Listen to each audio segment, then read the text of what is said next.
प्रिय छात्रों, नमो नमः। मैं डॉक्टर हरिनारायण उपाध्याय, आपका शिक्षक।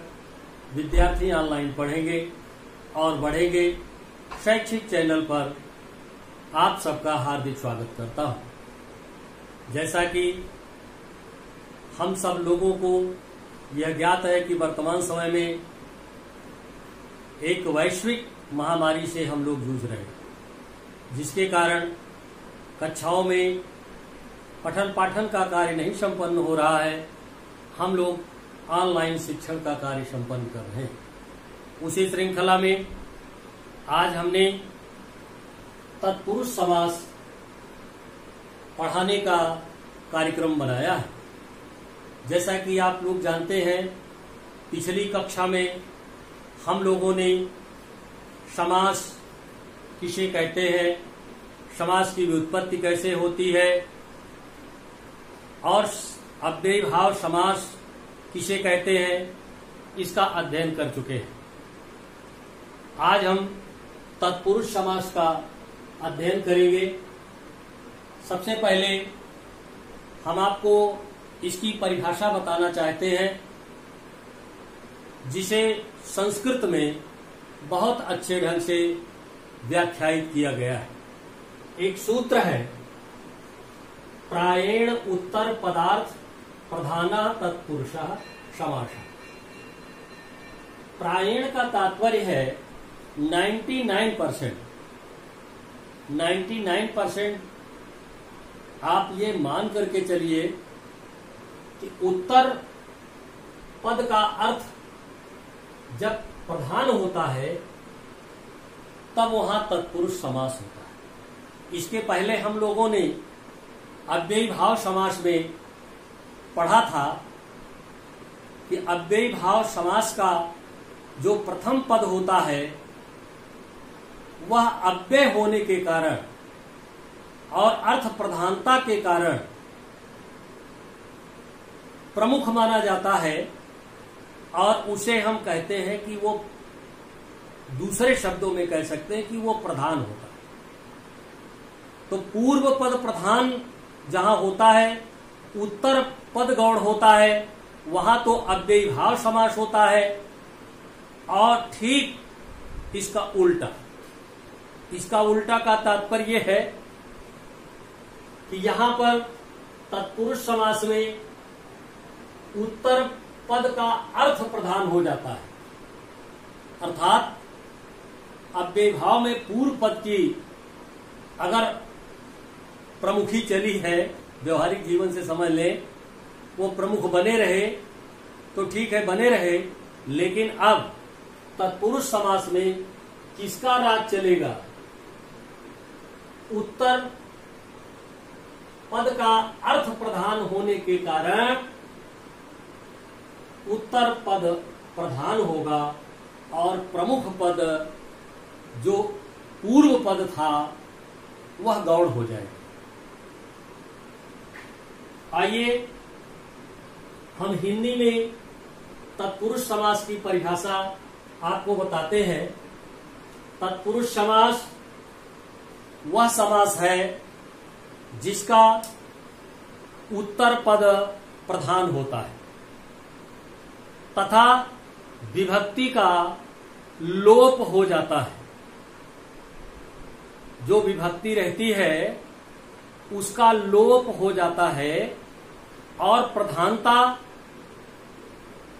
उत्तर पद की हो जाती है।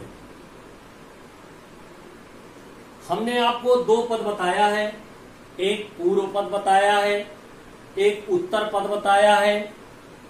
पूर्व पद पहले पद को कहते हैं, उत्तर पद बाद के आने वाले पद को कहते हैं। अब इन पदों का अर्थ क्या होता है, इसको भी मैंने आपको भली भांति समझा दिया है। और इसी के कारण कभी उत्तर पद प्रमुख होता है, कभी प्रथम पद प्रमुख हो जाता है। आइए हम तत्पुरुष समास का एक उदाहरण लेते हैं। जैसे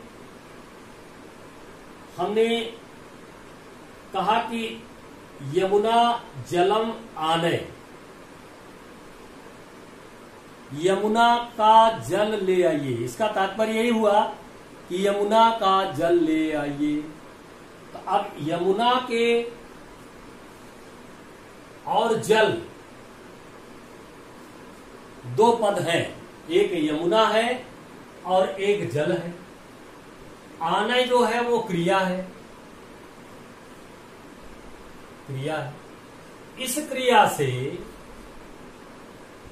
किसका संबंध जुड़ा हुआ है? जल का संबंध जुड़ा हुआ है। हम यमुना को नहीं ला रहे हैं, हम जल को ला रहे हैं। और जल का अर्थ यहां पर प्रधान है, क्रिया के साथ इसका सीधा संबंध हो रहा है। इसलिए हम यहां पर कहेंगे कि यहां पर तत्पुरुष समास है, क्योंकि यहां पर जल उत्तर पद है और इसका अर्थ प्रधान है, इसलिए यहां पर तत्पुरुष समास है। अब प्रश्न ये उठता है कि तत्पुरुष समास के कितने भेद होते हैं?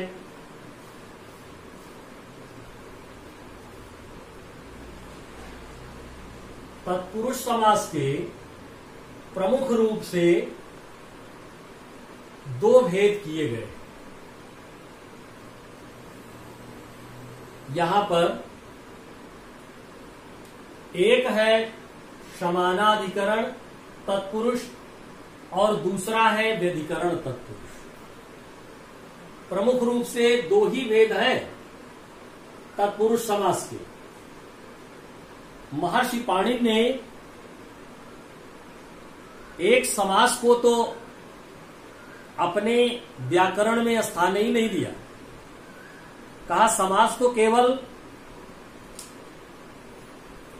समासा पंचधा के आधार पर, समास 5 प्रकार के होते हैं, उसमें कर्मधारय समास को उन्होंने कोई स्थान नहीं दिया और कहा कि कर्मधारय समास जो है वो तत्पुरुष समास का ही एक भेद है। इसलिए हम इसको अलग से नहीं मानते हैं और इसी विचारधारा को लेकर के व्याकरण के महान आचार्य वरदराज आचार्य जी ने भी समास के 5 ही भेद को स्वीकार किया। तो समानाधिकरण का तात्पर्य क्या होता है और व्यधिकरण का क्या तात्पर्य होता है, आइए हम बात करते हैं। अधिकरण का अर्थ होता है विभक्ति। अधिकरण का अर्थ होता है विभक्ति। तो समान का अर्थ हुआ समान। समान विभक्तियां यदि पूर्व पद में प्रथमा हो और दूसरे पद में भी प्रथमा हो तो ऐसी विभक्ति समान विभक्ति कहलाएगी और वहां पर समानाधिकरण तत्पुरुष समास होगा। जैसे हम लोग समानाधिकरण तत्पुरुष की संज्ञा क्यों दी गई, ये आपसे प्रश्न उठ सकता है कि तत्पुरुष समास में समानाधिकरण की संज्ञा क्यों दी गई। तो आप बताएंगे कि जब उत्तर पद में और पूर्व पद में समान विभक्ति होती है तभी समानाधिकरण समास होता है और उसको हम कहते हैं कर्मधारय समास। ये प्रथमा विभक्ति में ही होता है, इसलिए कर्मधारय समास जैसे कृष्णा सर्पा यहां पर है, यहां प्रथमा विभक्ति कृष्णा में भी है और सर्पा में भी है, तो इसको हम कर्मधारय समास मानेंगे। क्योंकि पूर्व पद और उत्तर पद दोनों समान विभक्तियों में है, इसलिए यहां पर समानाधिकरण तत्पुरुष समास कहा जाएगा। समानाधिकरण तत्पुरुष समास वो होता है जिसका सूत्र है तत्पुरुषः समानाधिकरणः। तत्पुरुष वह है जिसमें समान विभक्तियों का प्रयोग किया गया हो। इसके बाद हम दूसरे प्रकार पर आते हैं जिसका नाम है व्यधिकरण। व्यधिकरण समानाधिकरण का विलोम हो गया, उल्टा हो गया। इसका तात्पर्य क्या हुआ? इसका तात्पर्य यह हुआ कि समानाधिकरण में समान विभक्तियां होती हैं पूर्व पद और उत्तर पद में, लेकिन व्यधिकरण तत्पुरुष में समान विभक्तियां नहीं होती। कभी उत्तर पद में द्वितीय विभक्ति आती है तो कभी प्रथम पद में दूसरी विभक्ति हो जाती है। इसी तरह का क्रम चलता रहता है। आइए हम व्यधिकरण समास के कितने भेद होते हैं हम इसका अध्ययन करेंगे। व्यधिकरण समास के कितने भेद होते हैं आपको हमने कारक का चिन्ह बताया, व्याकरण में आपने पढ़ा है, और विभक्तियों को भी आपने पढ़ा है। उसके अनुसार अगर प्रथमा विभक्ति निकल गई तो हमारे पास 6 विभक्तियां बचती हैं। 2 विभक्तियों को हम छोड़ देते हैं। नंबर 1 प्रथमा विभक्ति, नंबर लास्ट में संबोधन आता है, हम उसको भी छोड़ देते हैं। तो हम चलते कहां से हैं? कर्म से चलते हैं। कर्ता का चिन्ह ने है तो कर्ता ने हो गया, उसको हमने छोड़ दिया। हम यहां प्रमुख 6 भेद व्यधिकरण के पढ़ेंगे। तो यहां पर द्वितीया से लेकर के द्वितीया, तृतीया, चतुर्थी, पंचमी, षष्ठी, सप्तमी, यहां तक हम अध्ययन करेंगे। अब इनके सबके चिन्ह मैंने बताया है आपको। कर्ता को आप छोड़ दें, कर्म को करण से के द्वारा, यहां देखते जाएं, करण से के द्वारा, शम प्रदान के लिए चतुर्थी, पंचमी अपादान से अलगाव, षष्ठी संबंध काकी के नानी ने रारी रे, सप्तमी अधिकरण में पय पर। ये सारे चिन्ह हैं। इन्हीं चिन्हों का जब हम प्रयोग करते हैं और देखते हैं कि किस चिन्ह के आधार पर विभक्तियों का लोप हो रहा है और कौन सी विभक्ति का लोप हो रहा है, जिसके कारण से समस्त पद बनता है और विग्रह करने पर वह विभक्ति आ जाती है, हमें 2 बिंदुओं पर अपना ध्यान आकर्षित करने की आवश्यकता है। नंबर 1, समस्त पद क्या है और विग्रह पद क्या है, इसको मैं आपको पढ़ा चुका हूं भली भांति। आइए हम यहां पर सबसे पहले द्वितीया तत्पुरुष को, द्वितीया तत्पुरुष, तृतीया तत्पुरुष, चतुर्थी तत्पुरुष, पंचमी तत्पुरुष, षष्ठी तत्पुरुष, सप्तमी तत्पुरुष, इस प्रकार से सबके आगे तत्पुरुष लिखा जाएगा। अब हम उदाहरण के माध्यम से समझाने का प्रयास करेंगे आप सबको। तो किस तरह से यहां पर एक शब्द है यश प्राप्त और यह है सुख प्राप्त। ये समस्त पद है। समस्त पद का जब हम विग्रह करेंगे तो यहां पर यश प्राप्त, यश को प्राप्त, तो यहां अर्थ हो जाएगा यश को प्राप्त, कर्ता ने कर्म को। इसी तरह से सुख प्राप्त, सुख को प्राप्त, कर्ता ने कर्म को। यहां पर हम द्वितीय तत्पुरुष समास करें। इसी तरह से यहां तृतीय तत्पुरुष है, यहां पर एक समस्त पद है कालिदास रचित, और यहां है क्षुधा पीड़ित, तृतीया है। तृतीया का अर्थ है करण से के द्वारा, से के द्वारा अर्थात किसके द्वारा, किसके द्वारा, यहां कालिदास रचित, इसका तात्पर्य है कालिदास के द्वारा रचित रचना, कालिदास के द्वारा रचना। और यहां क्षुधा पीड़ित है,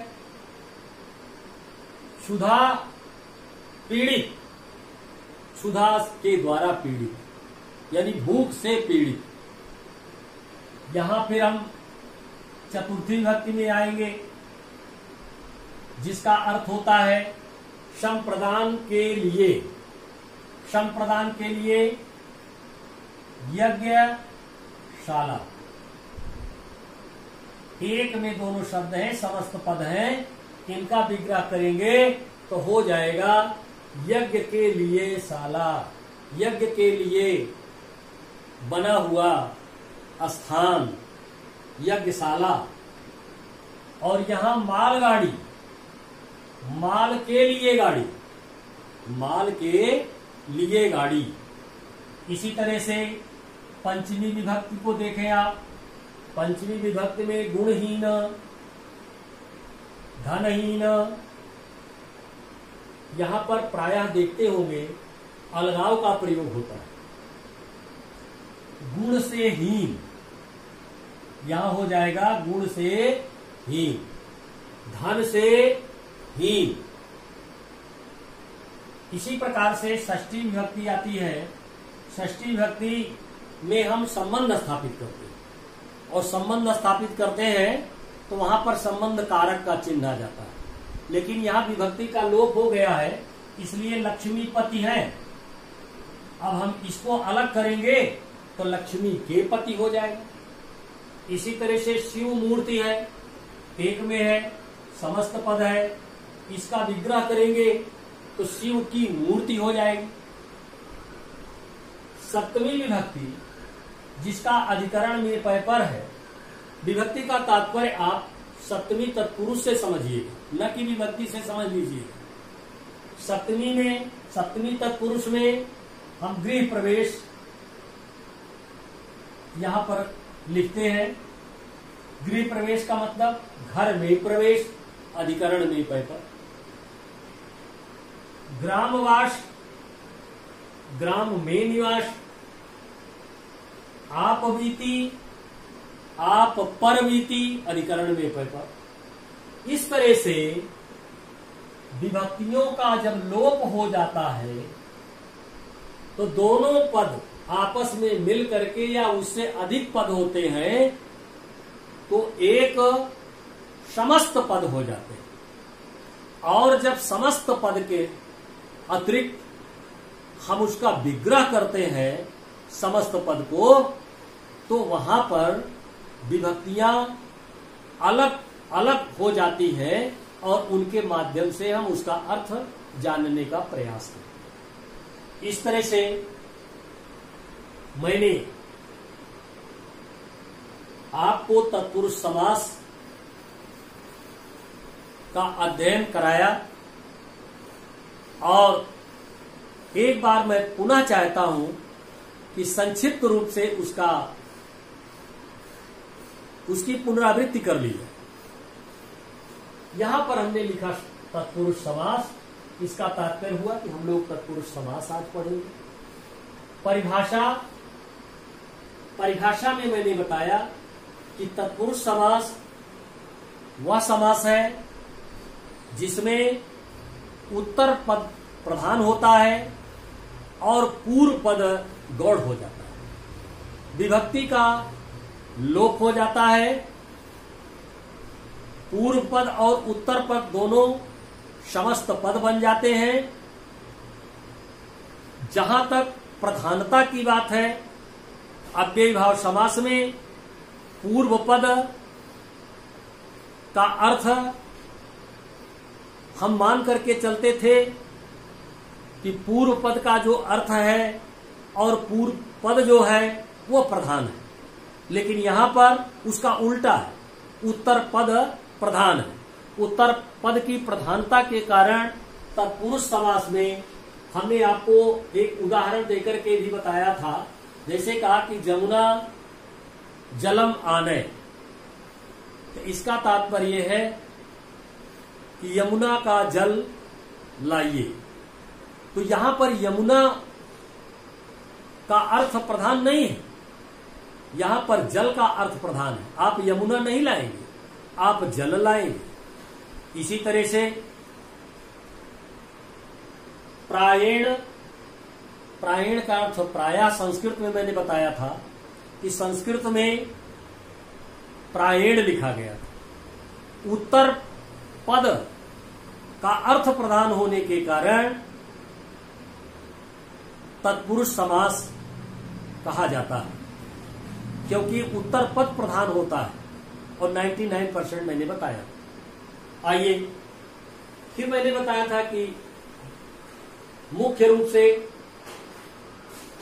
पाणिनि के अनुसार 5 प्रकार के ही समास होते हैं। उसी को व्याकरण के महर्षि के रूप में जाने जाने वाले वरदराजाचार्य जी, उन्होंने भी इस बात को स्वीकार किया और संस्कृत में 5 ही समास की संज्ञा दी।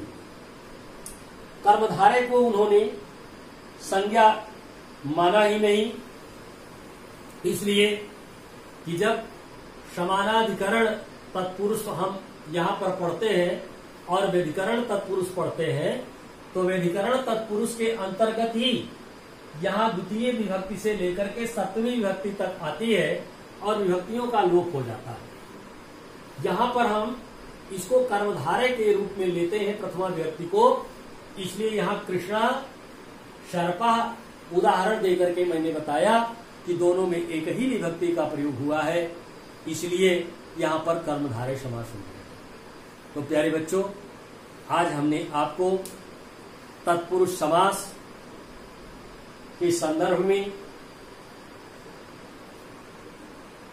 प्रयास किया कि बहुत अच्छे ढंग से सरलतम तरीके से आपको बोध करा दिया जाए। मुझे आत्मसंतुष्टि है, जैसा कि मैं कहता हूं कि गुरु अगर 1 कदम चले तो शिष्य को 10 कदम चलना चाहिए। यहां मात्र मैं 2 उदाहरण, 2 से ज्यादा 3 उदाहरण आपको बताया हूं, लेकिन इन्हीं उदाहरणों पर आपको सीमित नहीं रहना। बहुत से उदाहरण आपको मिलेंगे, उन उदाहरणों को एकत्रित करके उस पर अभ्यास करना, ताकि परीक्षा में आपको अच्छे अंक मिले। आज हमारी कक्षा यहीं पर विश्रांत लेती है, हम लोग पुनः मिलें। मैं बार बार आप लोगों से आग्रह करता हूं कि अच्छी चीजों को, अच्छे गुण को अधिक से अधिक लोगों में शेयर करना चाहिए, और शेयर करने के बाद ज्यादा से ज्यादा लोग उसको सब्सक्राइब करेंगे, उनका लाभ होगा, अधिक से अधिक लोग शैक्षिक चैनल का लाभ उठा सकें, यही मेरा उद्देश्य है।